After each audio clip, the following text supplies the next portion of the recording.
ইমানদারের সঙ্গে বলবেন, একটা অমুসলিম ভাই মাটির মূর্তি তৈরি করে তার কাছে সিজদা করার কারণে ইসলামে কোরআনে আছে আল্লাহর কাছে যতগুলো পাপ আছে, আমরা পাপ করি না আমাদের দ্বারা পাপ হয় না গুনাহ হয়। আপনারা এটা মনে করেন না যে শুধু আপনারাই পাপ করেন আর এই মৌলবিগুলো ধোয়া তুলসী পাতা, আমাদেরও চলতে বলতে উঠতে বসতে গুনাহ হয়। এরপর গুনাহগারদের মধ্যে দুটো পার্থক্য আছে। কটা বললাম? দুটো। একটা হচ্ছে গুনাহ পাপ হয়ে যাওয়ার পরে বুঝার পরে সে আল্লাহর কাছে ক্ষমা চায়। কি করে? আল্লাহর কাছে ক্ষমা চায়। আর একজন বুঝার পরেও সে কিন্তু দাঁড়িয়ে থাকে, সে ক্ষমা চাইবে না, স্ট্যান্ড। এই দুটোর মধ্যে পার্থক্য আছে না? নয়, আসমান আর জমিনের ফারাক আছে। চলুন, আপনি কোরআনে আছে যতগুলো আমার কাছে পাপ আছে, নিকৃষ্ট পাপ হচ্ছে শিরকের পাপ। আল্লাহ ব্যতীত অপরকে ভালো মন্দের মালিক মনে করে। এর মারাত্মক দলিল আমি কোরআন থেকে একটা দেবো, যারা আল্লাহ ব্যতীত অপরের কাছে ভালো মন্দ চাইত। একটা হচ্ছে ইব্রাহিম আলাইহিস সালাতু ওয়াস সালাম, তিনার আব্বাজির তিনটে কাজ ছিল। কটা বললাম? তিনটে। এক হচ্ছে মূর্তি তৈরি করা, মূর্তি বিক্রি করা এবং তার উপাসনা করা। এই তিনটে কাজে লিপ্ত ছিলেন ইব্রাহিম আলাইহিস সালাতু ওয়াস সালাম। কোরআনে আছে তিনি তিনার আব্বাজানকে দাওয়াত দিলেন। কি বলে? ইজ ক্বালা লিআবিহি ইয়া আবাতি লিমা তা'বুদু মা লা ইয়াসমাউ ওয়া লা ইউবসিরু ওয়া লা ইউগনি আনকা শাইয়্যা। হে আমার আব্বাজান, আপনি যাদের উপাসনা করছেন এদের নিজস্ব কোনো ক্ষমতা নেই, চলার ক্ষমতা নেই, বলার ক্ষমতা নেই। আপনি এগুলোকে সরিয়ে আমার আল্লাহকে বিশ্বাস করুন, আমাকে নবী হিসাবে বিশ্বাস করুন। আল্লাহ আমাকে নবুয়ত দিয়েছেন। ইব্রাহিম আলাইহিস সালাতু ওয়াস সালামের আব্বা দাওয়াত কবুল করেননি। এটা কোরআন। এইখানে দুটো জিনিস, আর একটা জিনিস এখানে পাচ্ছেন জ্ঞান। কি? সকলে বলুন, হিদায়েতের মালিককে আল্লাহ। এটা যদি কম্প্রম হয়, আমাদের সমাজের কিছু লোক আছে এই হুজুরকে দাওয়াত দিয়ে মানুষ হিদায়েত পাবে। ভুল কথা। কোন মৌলবীর দ্বারা, কোন পীরের দ্বারা, কোন বুজুর্গর দ্বারা মানুষ হিদায়েত পায় না আমার আল্লাহ না দিলে। এইটা আপনাকে বিশ্বাস রাখতে হবে, এই আকীদা। যদি কেউ বলে এই পীরকে নিয়ে এলে, এই হুজুরকে, ইয়াসিনকে নিয়ে এলে গ্রামের মানুষ হিদায়েত পাবে, সেই লোকটা গুমরা, কোরআন হাদিসের জ্ঞান নেই। একমাত্র আল্লাহ হিদায়েত দিলেই হিদায়েত পাবে। তার এক নম্বর দলিল হচ্ছে নবীজি সাল্লাল্লাহু আলাইহি সাল্লাম নিজের চাচাকে কলমা পড়াতে পারেননি। নবীজির থেকে দামি লোক কেউ আছে পৃথিবীতে? কথা বলেন, কেউ নেই। নবীজি নিজের চাচাকে কলমা পড়াতে পারেননি। এরপর এইখানে আপনাকে ভাবতে হবে, তাহলে পৃথিবীর আর কোনো মৌলবি মোল্লা পীর ফকিরের কোনো বাক্য চলবে না যে আমার কথাই লোক হিদায়েত পাবে।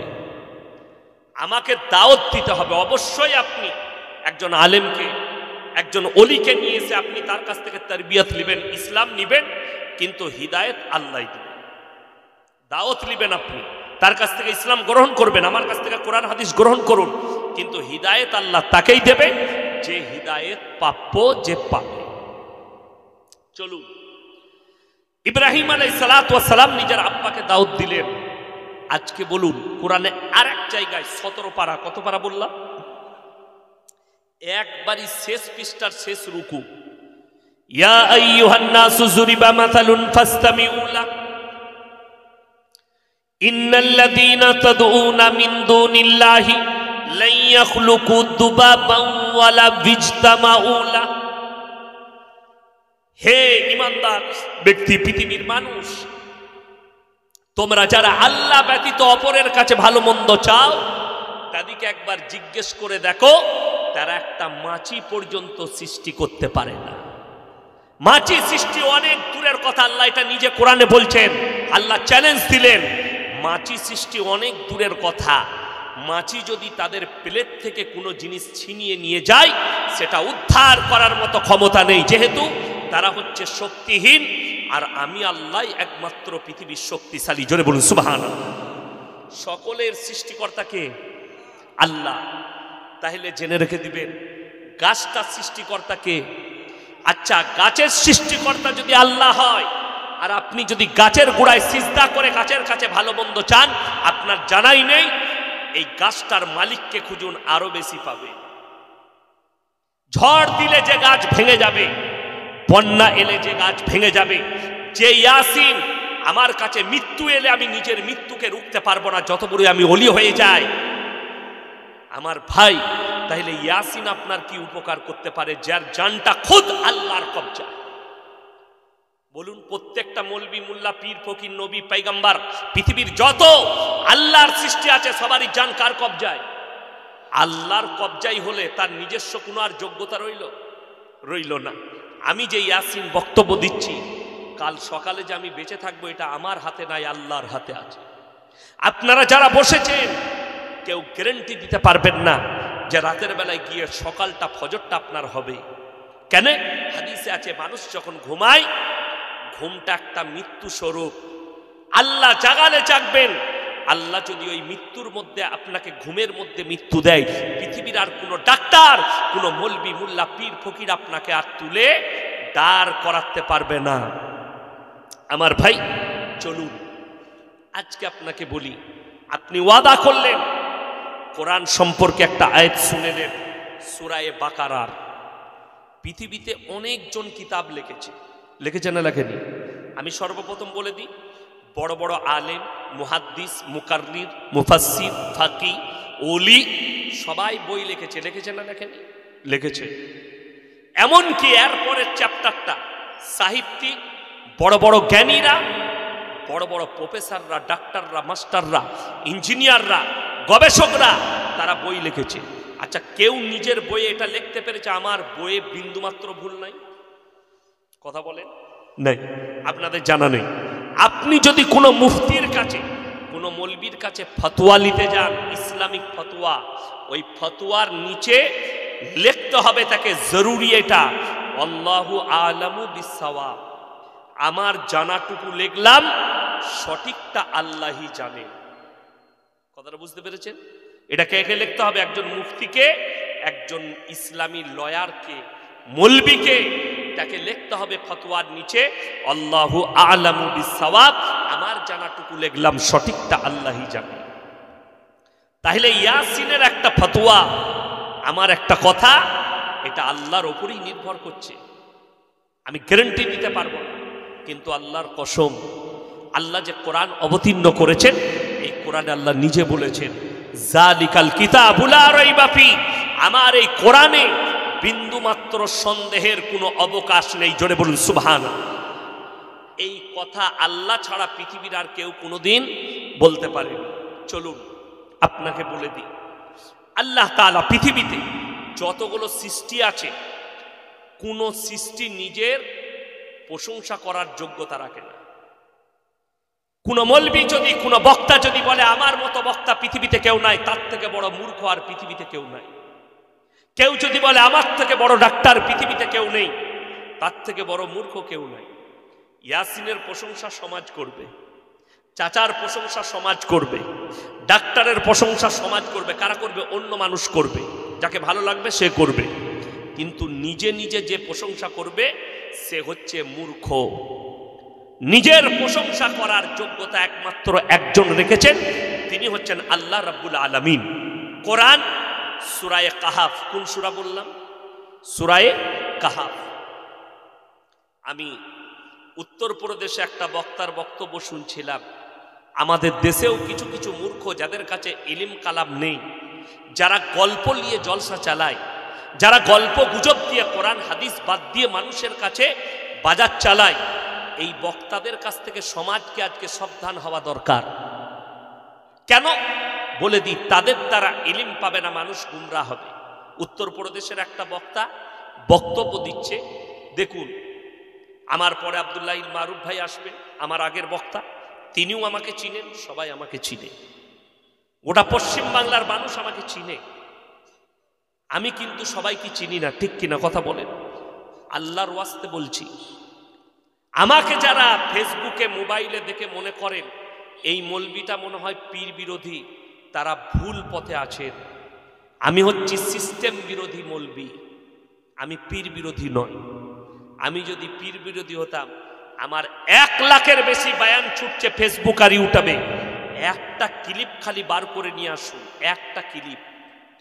সেই ক্লিপে আমি খালি একটা ক্লিপে কোন জায়গায় আমি দাদা হুজুর পীর কেবলা রহমতুল্লাহ আলাইকে গালি দিয়েছি, তিনার বিরুদ্ধে বলেছি, বড় পীর আব্দুল কাদির জিলানী রহমতুল্লাহ আলাইয়ের বিরুদ্ধে বলেছি, খাজা মঈনুদ্দিন চিশতি রহমতুল্লাহ আলাইয়ের বিরুদ্ধে বলেছি? যদি একটা বার করতে পারেন, আমি জীবনে আর এই সমাজের মুখে কথা রাখবো। চ্যালেঞ্জ এটা আমার। দেখুন বক্তা কি বক্তব্য দিচ্ছে, যে কথাটা আল্লাহ নিজের জন্য বলেছেন, নবীর জন্যও আল্লাহ প্রযোজ্য করেননি, কথাটা নবীর জন্যও করেননি। সেই গল্প, সেই কথা, সেই আয়াত ফিট করছে উত্তরপ্রদেশের একটা মৌলবি আর 24 পরগনার একটা বক্তা বাংলা, আর সে উর্দুওয়ালা। কার কাছে ফিট করছে? বড় পীর আব্দুল কাদির জিলানী রহমতুল্লাহ আলাইয়ের জীবনে ফিট করছে। আচ্ছা আপনি বলুন, নবীজির থেকে দামি লোক আল্লাহর কাছে পৃথিবীতে কেউ আছে? পৃথিবীর মানুষের কাছে কেউ আছে? কেউ নেই। একটা শুনিয়ে দেন, এই আপনাদের এইটা পেরিয়ে গেলেই আপনার হুগলি ডিস্ট্রিক্ট পড়বে, পড়বে না? পড়বে না, মগড়া ফগড়া ওই দিকটা। ওইখানে এক জায়গায় জলসা করছিলাম, 24 পরগনা, আমার থেকে বয়সী কম একটা ছেলে বায়ান করছে, আমি তখন মসজিদে শুয়ে আছি। তারপরে যেমন আমার আগে ভাইজান করছিলেন, আমি স্টেজে এলাম, তো আমি তখন উজু করছি স্টেজে যাব, আর সেই সময় তিনি বায়ান করছেন, অল্প বয়সী ছেলে। তারপরে তাকে যখন ধরলাম, খোঁজ পেলাম সে মাদ্রাসায় পড়া নয়, মোবাইলে পাশ করা মৌলবি। আর কম বসে সবাই সুবহানাল্লাহ বলছে, কিন্তু কেউ প্রশ্ন করছে না হুজুর এটা হাদিস বিরোধী না এটা আপনার যুক্তির বিরোধী। তাকে কেউ ধরতে পারছে না, জ্ঞানী লোক বসে শুনছে, অথচ সবাই সুবহানাল্লাহ বলছে। মানে একটা কথা বলছে, সেটা কোরআন বিরোধী দাঁড়াচ্ছে না, রসুলের বিপক্ষে দাঁড়াচ্ছে না হাদিসের বিপক্ষে দাঁড়াচ্ছে, এটা খোঁজ নিচ্ছে না। কেন? তার কারণ একটাই, আপনারা সকলে জানেন, প্রত্যেকটা মুসলমান নরনারীর জন্য দ্বীনি শিক্ষা অর্জন করা কি কথা বলে না? ফরজ। কে বলেছেন? নবীজি সাল্লাল্লাহু আলাইহি সাল্লাম। যদি ফরজ হয়, আপনাকে বলে দিই, আমাদের সমাজে দেখবেন কিছু লোক অনেক আগে থেকে, এখন কিছু লোক আমাদের বলার পরে বন্ধ করেছে, প্রায় শিক্ষিত লোক এটা বলতো, আল্লাহর নবী বলেছেন শিক্ষার জন্য তোমরা চীন দেশে পাড়ি দাও। শুনেছেন না শুনেন নাই? এ কথা শুনেন নাই? খুবই মশহুর কথা এটা। কোন মৌলবি, আমি 2 ঘন্টা স্টেজে আছি, বুখারী, তিরমিজি, আবু দাউদ, ইবনে মাজাহ, নাসাই শরীফ, রসুল বলেছেন মানে হাদিস না হাদিস নয়? রসুল বলেছেন মানে হাদিস। এটা যদি কেউ বার করে দিতে পারে, একটা যায়িফ হাদিস বার করে দিতে পারে, আমি আর জীবনে বক্তব্য দেব। এটা নবীজির ওপরে তহমত লাগিয়েছে কিছু বেঈমান কাফের আর কিছু শিক্ষিত গুমরা। এই কথা বলে মুসলমানদের মেয়েদিকে বেপর্দা করে রাস্তায় নিয়ে এসো, এটা হচ্ছে তাদের চাল। আর রসুলের হাকিকাত হাদিস যেটা, প্রত্যেকটা মুসলমান নরনারীর জন্য দ্বীনি শিক্ষা অর্জন করা ফরজ। পুরুষ মাদ্রাসায় গিয়ে হোক, স্কুলে গিয়ে হোক, কোনো আলেমের পাশে উঠা বসা করে হোক, তাকে ইলম অতটা হাসিল করতে হবে যতটা করলে হারাম হালাল জানতে পারে, দিন বদ্দিন জানতে পারে, শিরক আর বিদআত জানতে পারে। একটা মহিলা পর্দার সহিত পর পুরুষের কাছে পর্দা করে সে দ্বীনি শিক্ষা অর্জন করবে। তার জন্য কতটা করবে? অতটাই, যতটা পুরুষের জন্য ফরজ ততটা একটা মহিলার জন্য ফরজ। মৌলবি হতে হবে, মুহাদ্দিস হতে হবে, এটা কোনো শর্ত নয় ইসলাম। আল্লাহ যাকে ভালোবাসেন তাকে আল্লাহ ইলম দান করেন, আল্লাহ যাকে ভালোবাসেন তার দ্বারা দ্বীনের কাজ নেন, ঠিক কিনা কথা বলেন?